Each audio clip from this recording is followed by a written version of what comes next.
Halo chess lovers, berjumpa lagi di channel Dunia Catur.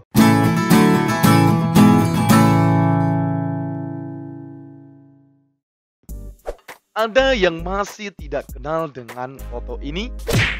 Yaps, ini adalah Grandmaster Ding Liren dari Cina yang menjabat sebagai pemegang gelar juara dunia catur saat ini semenjak Carlsen melepaskannya di tahun 2022 yang lalu. Dan sekarang, setelah sekian waktu yang cukup lama, akhirnya Grandmaster Magnus Carlsen kembali berjumpa dengan juara dunia Ding Liren dalam turnamen Grand K Chess Classic Maret 2024 ini. Turnamen Grand K ini adalah salah satu acara paling populer di Eropa yang akan mempertemukan juara dunia catur sebelumnya Magnus Carlsen dan juara dunia catur yang baru Ding Liren. Oke, bagaimana keseruan partai ini? Apakah Ding Liren bisa bertahan sebagai championship saat ini? Langsung saja kita lihat. Check it out. Di sini Carlsen memegang buah putih dengan elo rating 2823 dan Ding Liren buah hitam elo rating 2818. Durasi waktu yang digunakan 45 menit per pemain. Permainan diawali dengan pion D4, kuda F6 membentuk Indian defense. Pion C4, pion E6, kuda F3, pion D5 ajak pertukaran. Pion kali pion, pion kali pion. Kuda C3, pion C6. Gajah F4, gajah F5. Pion E3, kuda D7. Kuda H4 menyerang gajah, gajah ke E4. Pion F3 mengusir gajah, gajah mundur ke G6. Lihat kemungkinan besar hitam akan kuda ke H5, lalu menyerang gajah F4 ini. Dan terpaksa nantinya pion jadi double posisi. Jadinya Carlsen pion G4 mencegah kuda naik.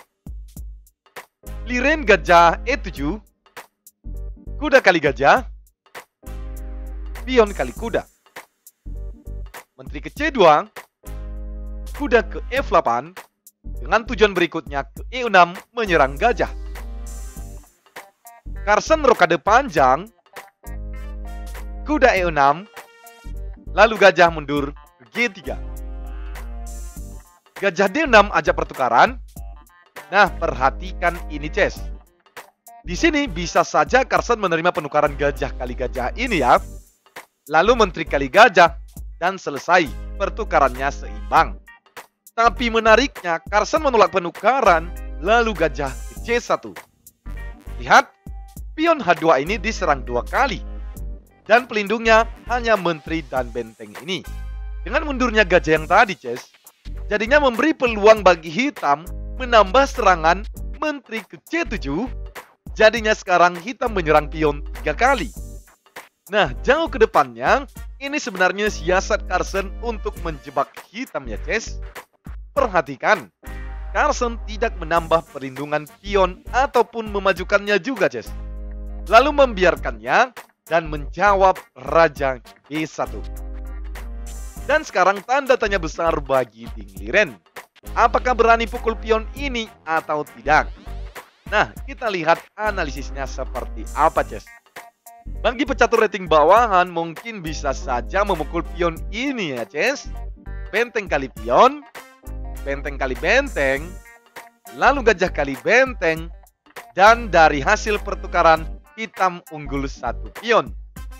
Nah, kelanjutannya gimana? Ini dia nih jebakannya, chess. Pion ini akan ke G4 maju menyerang kuda. Lalu jika kuda kali pion, maka pion F4 menyerang kuda sekaligus menteri menyerang gajah. Dan jelas gajah terjebak ya. Hitam rugi 1 perwira. Nah, itu dia jebakannya, chess. Oke? Kita kembali.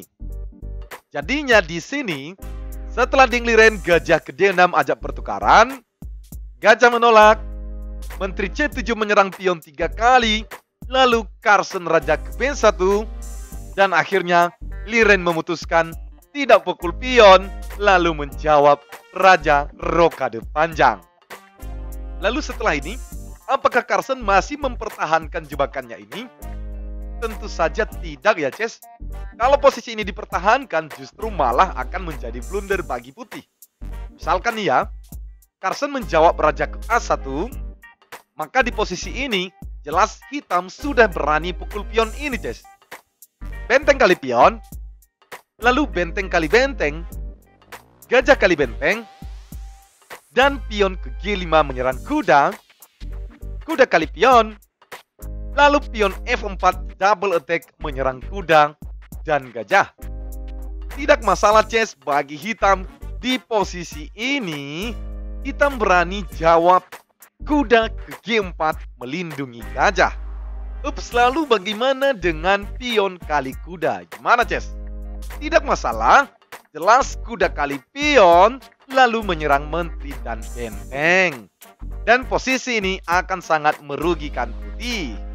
Nah, bedanya dengan langkah sebelumnya yang tadi, Ces. Sebelum hitam rokade panjang tadi, di sini putih bisa menjawab menteri ke E2 mengepin kuda karena pas-pasan berhadapan dengan raja hitam. Nah, itu dia, Ces, perbedaannya. Setelah raja rokade panjang, jadinya menteri tidak dapat melakukannya sehingga terjadi serangan garpu kuda yang akan merugikan dua putih. Makanya tadi Ding Liren menjawab raja rokade panjang untuk menghindari jebakan yang seperti ini.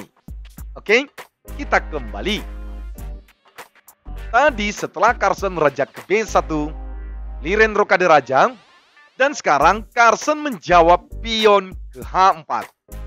Liren raja ke B8, benteng G1. Dengan rencana berikutnya akan naik ke baris 2 ini menghindari serangan gajah. Kemudian pion A6, benteng G2. Pion G5 ajak pertukaran, pion menolak. Pion C5, pion kali pion, gajah kali pion menyerang pion. Carson bisa saja melindungi benteng ke E2 ya, Ces. Tapi Carson mencoba rencana yang lain, kuda ke A4 menyerang gajah. Lalu gajah kali pion, ajak pertukaran menteri. Carson menolak, menteri ke B3 menyerang gajah. Pion D4 melindungi, benteng C2 menyerang menteri. Menteri ke D6 sekaligus untuk mencegah gajah putih pukul pion ini. Kemudian Carson gajah ke A5 menyerang benteng. Dan lagi-lagi tercipta problema baru dari Carson. Lalu bagaimana Liren menjawab langkah ini, Ces? Kita lihat analisisnya. Jika benteng ini menghindar, misalkan benteng ke E8, maka menteri kali gajah.